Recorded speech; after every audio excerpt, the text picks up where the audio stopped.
It's what do you want to be known for? What do you want to be that bit more famous for? How do you want people to talk about you when they recommend you to other people? And that is the logo in a sense, but it's not the logo that we kind of think about.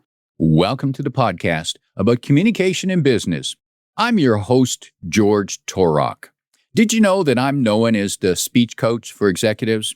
That's because I help business leaders deliver the intended message for greater success. And we do that through one-on-one coaching or group training for the team. When you listen to this podcast, you will hear insights and valuable advice from communication experts from around the world. My guest today is Lesley Everett.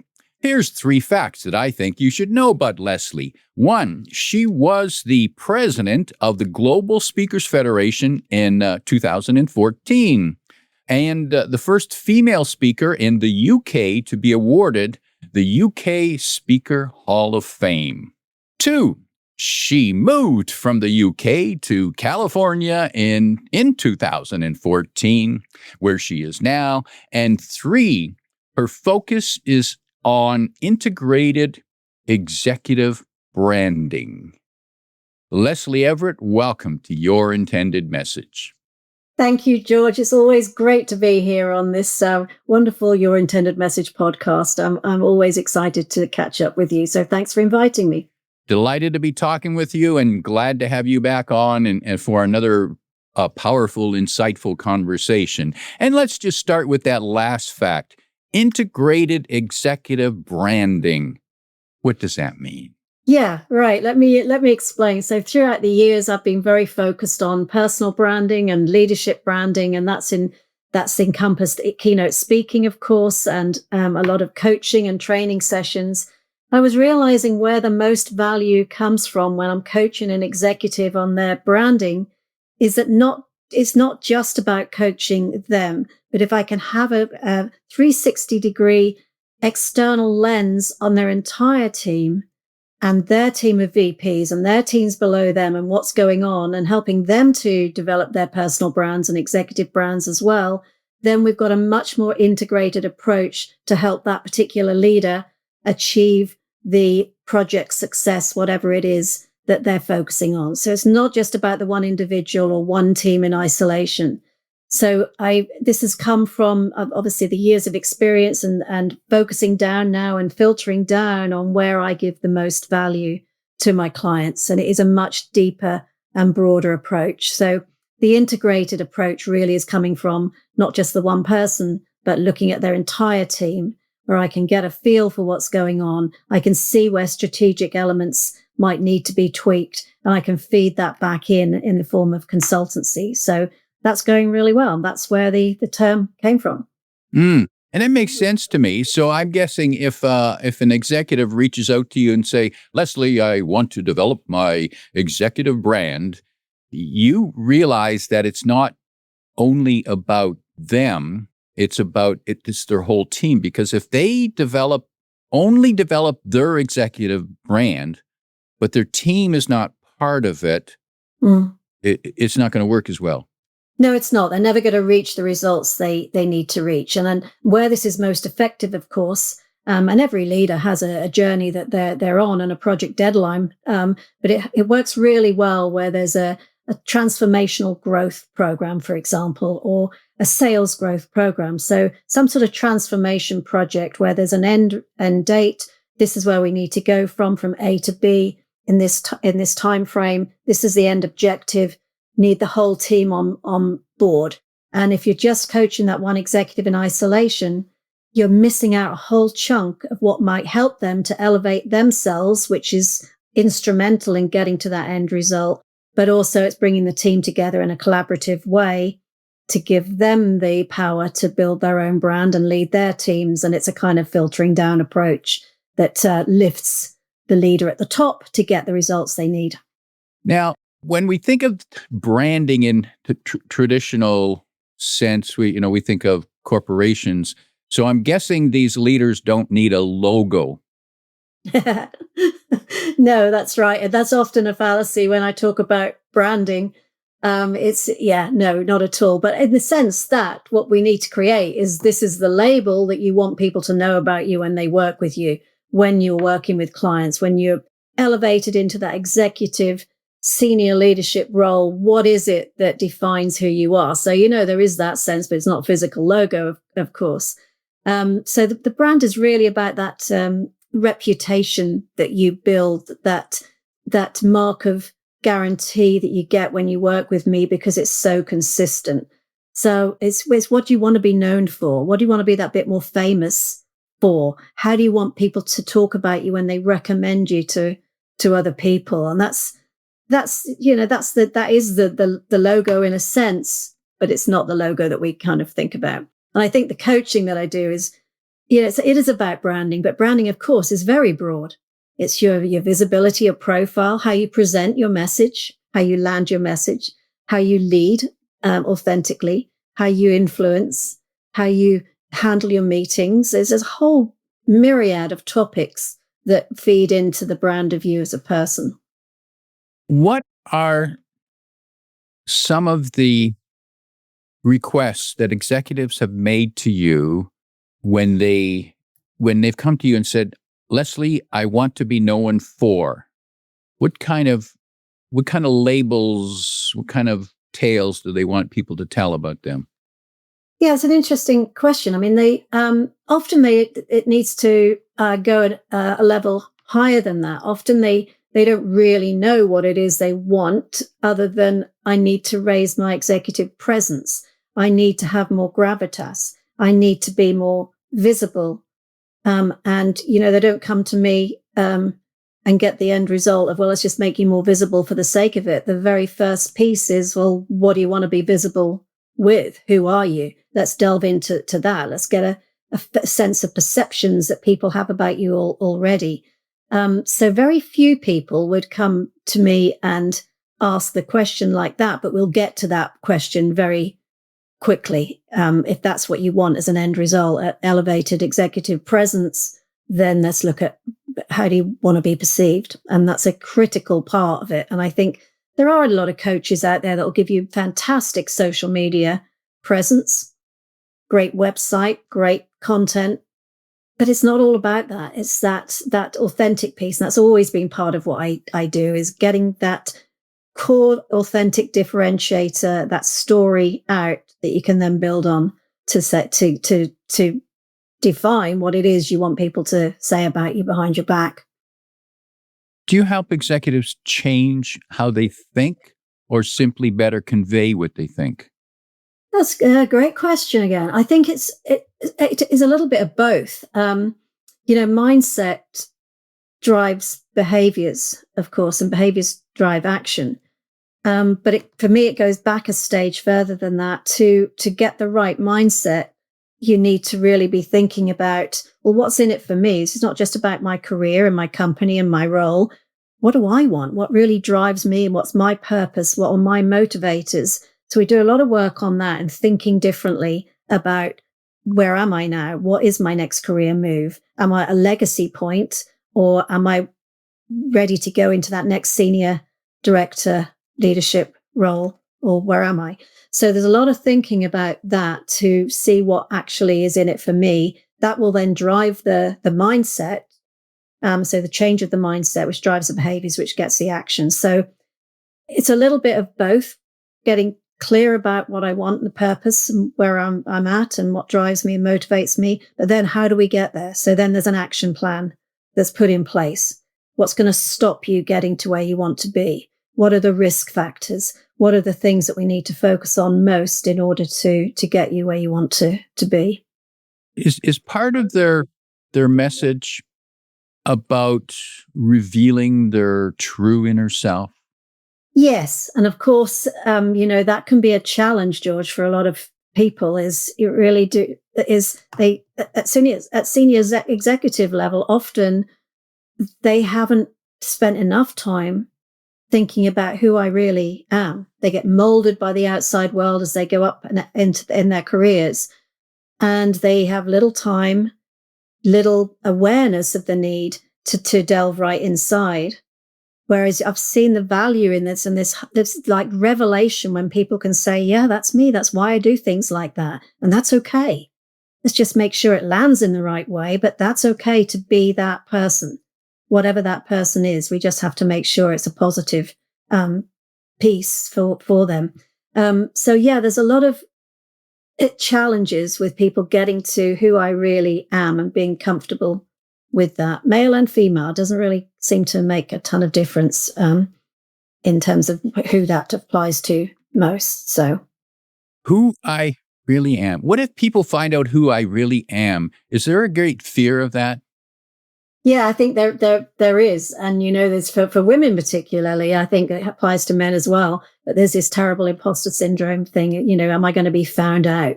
I'm not really that great, and I think the work I do really helps people to get to grips with. Well, no, actually, I am pretty good at that. I have got a ton of wisdom at this stage in my career that's worthwhile, and hugely valuable to other people. But I still have this like little bit of a niggling doubt but that's what I spend a lot of time on, is that inner confidence and self-belief that what you're doing is absolutely worthy because of the wisdom you've got over the years. And I see this constantly with very senior leaders, male and female. They open up to me because they can. There's no political internal agenda that I have. That's the value of a coach, of course, and a consultant, is they open up about, well, that's maybe not something that I think is every leader should be doing that, but they don't realize where their uniqueness is, where their core differentiator is. So it's a problem that we all have. We don't see the value in ourselves. What we're good at is invisible to us. Therefore we don't value it, but other people see it more clearly. So yeah, it's a challenge for people to kind of let go, I suppose, and be who I really am and let others see who I really am. But we need a bit of coaching sometimes to package that in the right way. We don't see the value in ourselves. I imagine that resonates with a lot of people. I know there are times when when I might compliment someone and they feel embarrassed, or they say, "Really, really?" But that's easy for me. And how do you help people get past that self-consciousness of, "Oh, shucks, it's just me"? Yeah. Yeah, there are a lot of people like that. I mean, it depends on the person and what else is going on, but I think it's like change your response, break the pattern, and just say, "Wow, that's really helpful for me to know that. Thanks very much. That really helps me to see what your perception is of me, and that's something I can build on." So I'm really grateful for that. Whether it's positive or negative, you can learn from that, but certainly taking those positive comments and then really being with it and being mindful of that as well, not just dismissing it as a lot of people do because they're embarrassed, but just be mindful of that. Wow, that person saw that in me and they had they wanted to share it with me, then it must be true.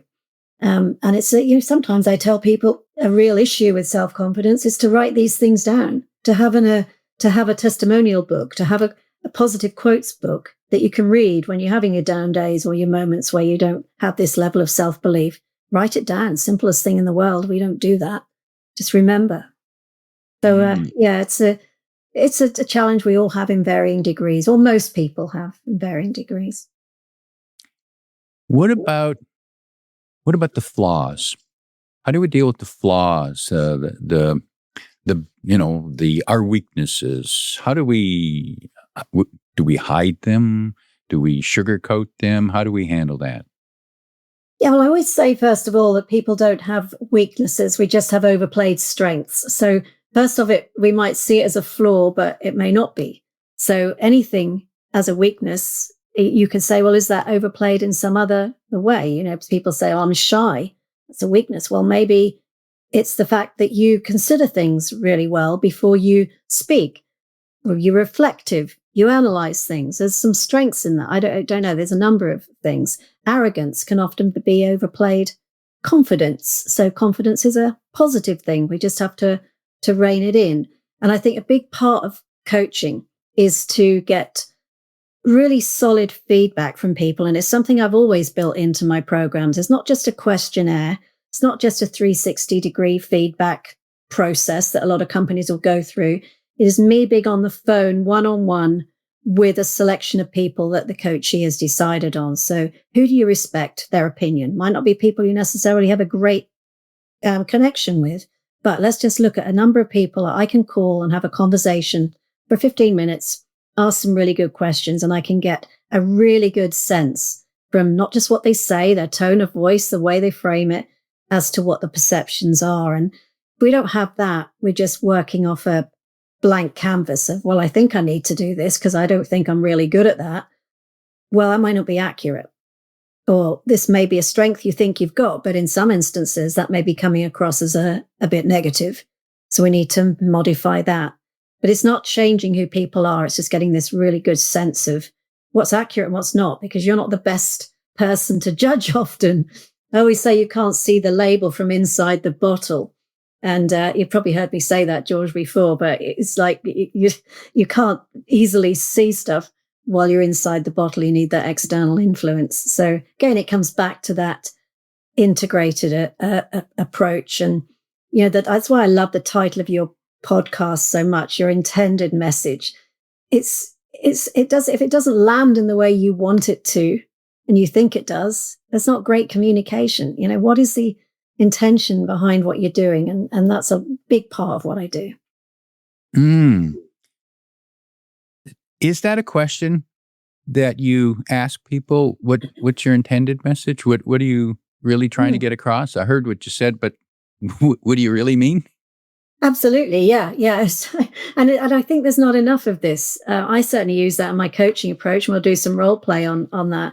But it's also, I feel like we've lost a little bit in business, this curiosity, the asking questions, the challenging, the critical thinking. I see it all the time with my clients. I hear about it. Leaders often complain, well, people don't ask the questions. They don't challenge it enough.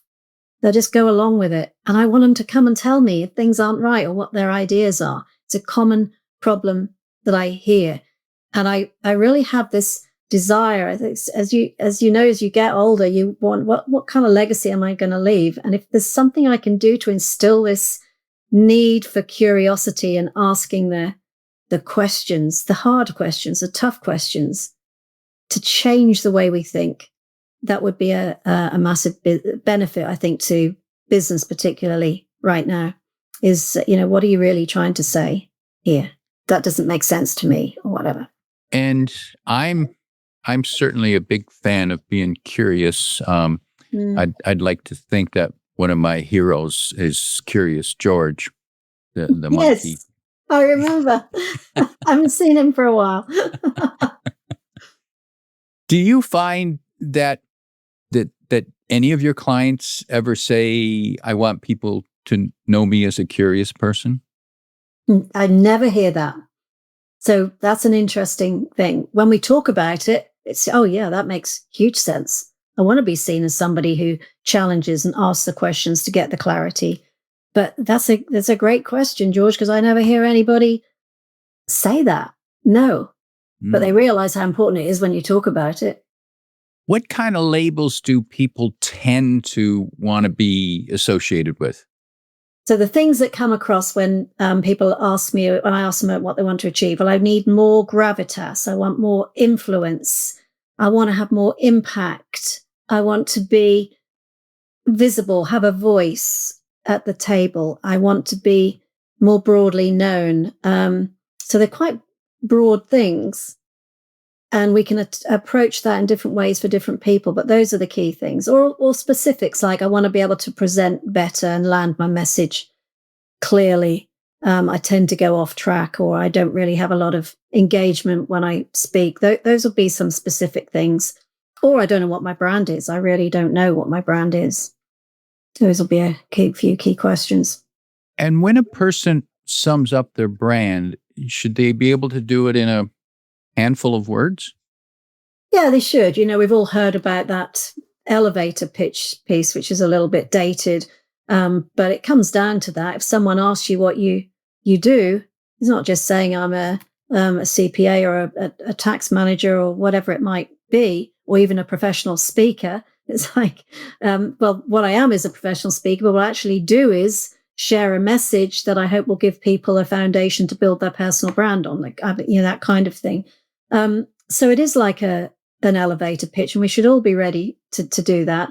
I hear it a lot and I'm sure you do too. If you go to a networking event or one of these things I did over the years a lot, where you have a breakfast meeting and everybody stands up and introduces themselves, and of course that still happens in certain environments, you very rarely hear a good one. It's my company, my company has been doing this for a number of years. That's it. And there's nothing about the question behind it. Now, if I've got a room of people and I'm asking them to do that, I'll always say, well, tell me more about that. So what does that do for you? What's your typical working week look like? But nobody ever thinks about the end result of what they do for their end user or their end client. It's a big part of what I bring into coaching, actually. And Lesley, yes, I've seen that example of people introducing themselves at those type of meetings. And I believe they're so focused on themselves and what they do as opposed to what their clients get from working with them. Exactly. Yeah. And it's people are nervous when they do these things. So it's easy just to say, the simple stuff.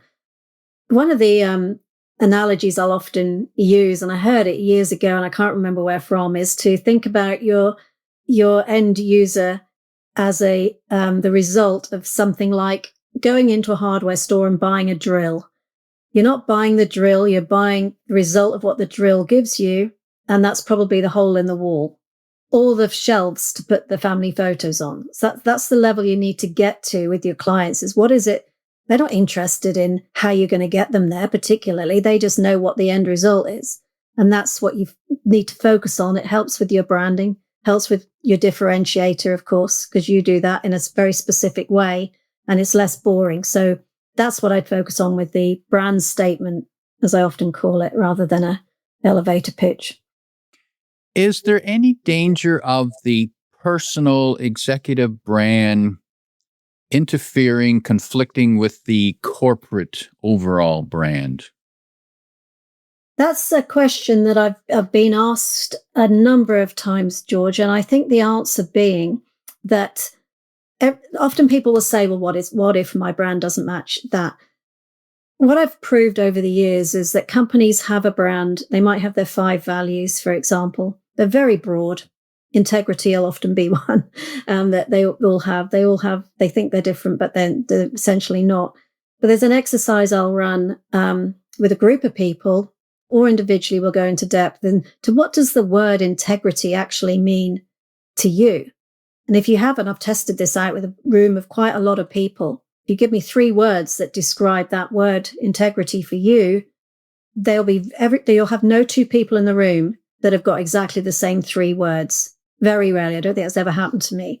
So everybody sees the company values in it and what the company stands for in their own individual way. So if you can get people to really think about, well, what does integrity mean to you? How does this manifest itself with your day-to-day actions? Then you're supporting the overall company brand, but you're doing it individually. So occasionally there'll be somebody whose ethos is completely different to the company, and then they're in the wrong place, of course. But generally, we all need to spend time thinking about, well, how do I reinforce that part of the brand? It might not be a word I'd use to describe myself, but there are ways in which I operate that support that. So it's usually there's an alignment. And I heard a interesting point there. You pointed out that when a person realizes that their brand is in conflict with the corporate brand, it's time for them to leave. Generally, yeah. And some of my coaching can be around that point, is challenging them. Are you in the right place? Are you stressed? Are you not getting what you need from this? Is the company not getting what they need from you anymore? And that can happen. It's happened a couple of times in my coaching career where it's very obvious that person shouldn't be in the company or the role or the team or whatever it is that they're in. And then it's a matter of letting them make the decision on what they want to do by asking the typical, coaching questions and going through some processes. But can happen for sure. An executive moves into a new role. The person they are replacing had a tremendous presence, a wonderful personality, and a legend. This new person, what can they do because they feel that they're going to be judged in comparison? What can they do to overcome that? Yeah, I've seen that happen a few times, and it's really challenging. The worst thing they can do is just change everything immediately when they go in and say, right, I'm going to do this differently. I'm not the same person. I'm going to change this. I'm going to get rid of that. That's the worst thing they can do. But what is really important is that they establish their brand from day one. And part of that is going to be sitting back, looking at what's going on, having one-on-one meetings with all the key people and lower down the scale, ideally, to see what's really going on, building that trust with people, letting them see how transparent you are, being clear about what your values are, what you stand for, and taking time to then just say, okay, this is the strategy we're going to put in place. It's not trying to emulate that person. It's not trying to change everything that person's put in place because they're very different to you. It's not worrying about the fact that you may not be as flamboyant or as visible. There's ways to be visible without everybody knowing who you are. There's ways to be memorable.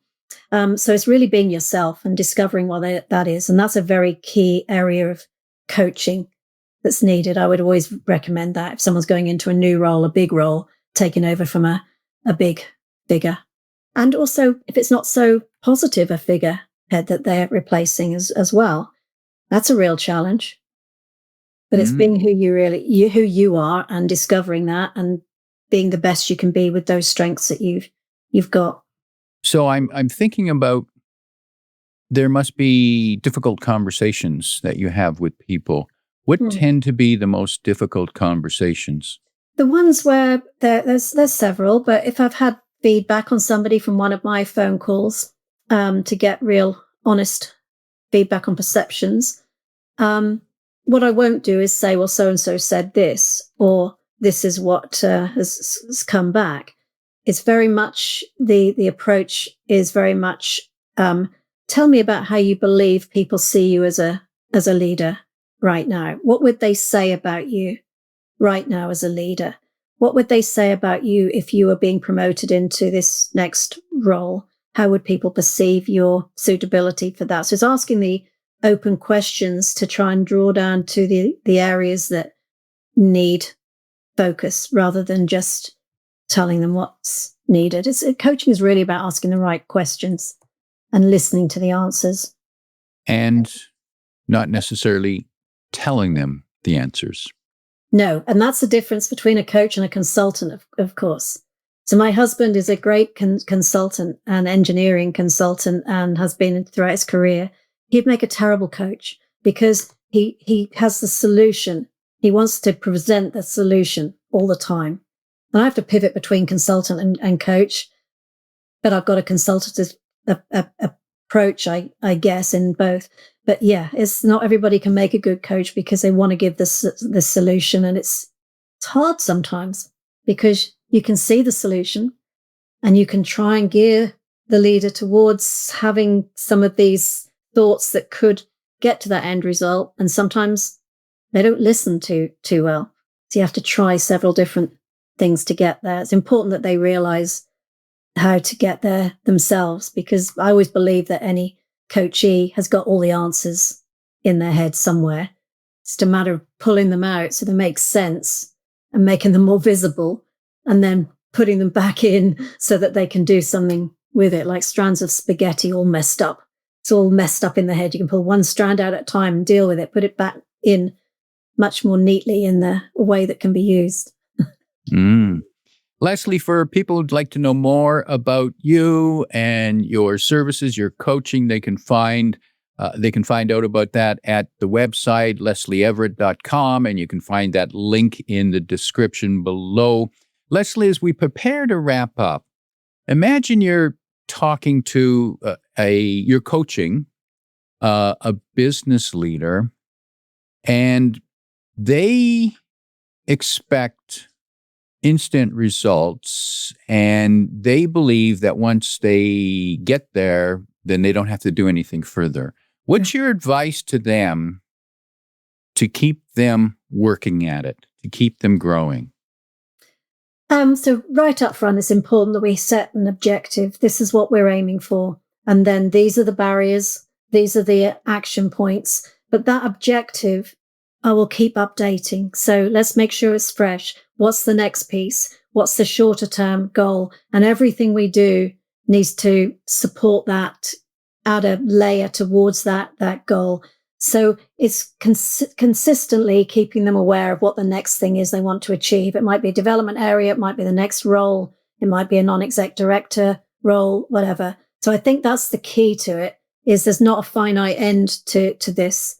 It's a continual learning process. We can build on the foundations, but let's just refresh all the time what the next objective is, short-term, medium-term, long-term. That tends to do the trick with anyone expecting the fast results. Also, they've got to put the work in. So, I'll always make sure that we're clear about their actions from one session to the next. So, if they're not doing that, it's very obvious that they're not going to get the end result as quickly as they want to. Keep it in motion. Yeah, keep it in motion. That's a good way of summing that up. Yeah. Valuable advice from my guest today is Lesley Everett, reminding you that it starts with the mindset, which leads to behavior and then to actions.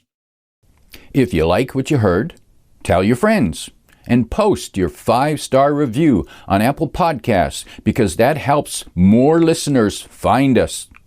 Come back every week for more practical insights to help you deliver your intended message. I'm your host, George Torok.